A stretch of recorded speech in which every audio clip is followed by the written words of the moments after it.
Welcome to the Rim Break Rodeo. We hope this video helps. You begin by verifying the connection and clearing local interference. First, confirm you have 4G or 5G signal and run a quick ping. Lower is better.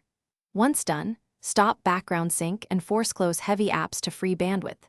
Make sure to toggle airplane mode for 5-10 seconds to reattach to the cleanest cell tower. This often moves you to a faster channel. These steps reduce contention and set the stage for deeper optimizations. Now you focus on how traffic is routed and prioritized. Change to a low-latency DNS like a known public resolver by entering custom DNS IPs in network settings. This cuts lookup time.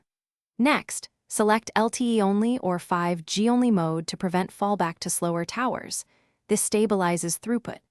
If you use a VPN, temporarily disable it to test direct speed, because encryption and extra hops can add latency. Make sure to measure after each change to identify the real impact.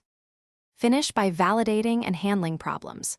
Run repeated speed tests to confirm improvements, comparing your baseline to each tweak so you know what worked. Then adjust physical positioning. Move closer to a window or higher up to improve line of sight to the cell tower, which raises signal quality. If speeds remain poor, reboot the device, try a different SIM to rule out provisioning, and contact your carrier. Often the issue is network side, and they can refresh your profile or identify outages.